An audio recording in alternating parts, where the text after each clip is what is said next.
Sean, where are we 2 days out from the float of the president made on Gaza? Some of the press secretary's comments yesterday were interpreted as walking it back dramatically. I actually didn't read it that way. I think she was just kind of clarifying around the edges.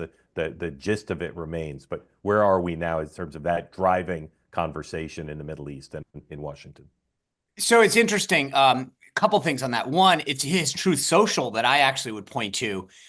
Caroline's comments obviously caused some people to question exactly the point that you're bringing up.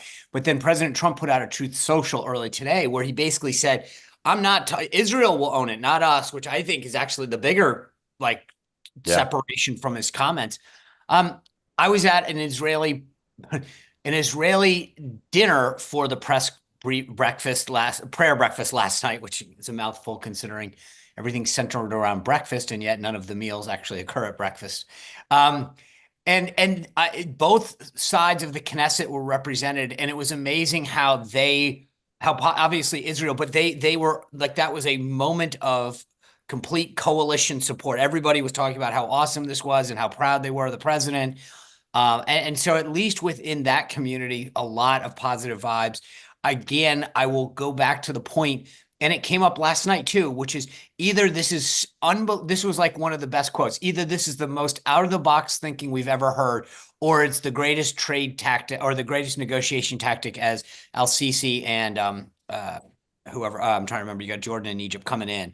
And so it was like, whatever it is, this is brilliant. And that's the point that I made, I think, yesterday, which was either way, this is a new way of looking at this dynamic. And we should, almost put a pin in today and say, okay, 10 days from now, where are we? Dan. Yeah, I have a little different take on this. I think it was absurd, and it is, yes, they backpedaled a little. Like, what did I say yesterday? Lindsey Graham said no troops. Josh Hawley said we shouldn't be spending money. What do they clarify? We're not going to spend any U.S. money, and they didn't commit to no U.S. troops, which I found interesting, but they certainly walked back that there is no intent. The people in the region are all poo-pooing this, both taking the Palestinians and the idea of taking Gaza. So I think the kind of most important thing is the White House response seems to be, well, if you don't like our plan, you come up with one. Here's the problem. We have zero leverage on those people to come up with a plan. I disagree.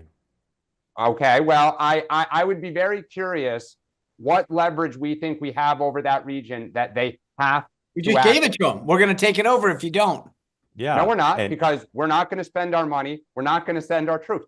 Israel might, and Israel will look to us for help, and we will have to make a decision. When he tells Saudi Arabia, we're going to control it or Israel's going to control it, what do you think the Saudis will choose?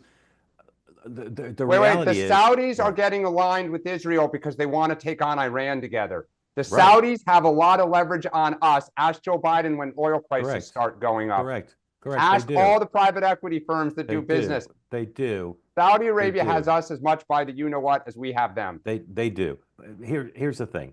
The things that they quote-unquote walked back, they walked back because they become flashpoints. They were threatening to divert the conversation from the big parts of the plan, which are get people away from there so the thing can be rebuilt, right? The notion of troops or who's going to pay for it, there's just no reason for him to pick those fights now. Those are distractions. And he hasn't closed the door on anything. Even if they close the door on troops or close the door on American tax money, it doesn't mean he can't open it again. We're talking about Donald Trump here. Yeah, so, I get it, but we're talking about the Middle East here, which is... There's going to be a plan, and maybe it won't be Trump's plan, but there's going to be a plan, and he's got a plan on the table now. Right. Yes, he does. It was rejected. He said, you guys do something. You're right. Ultimately, the rubble will be removed. Ultimately, somebody or some people or groups are going to build something, and we will likely be back to where we are for the last 2,000 years. Okay, probably more likely than not, but now there's something on the table.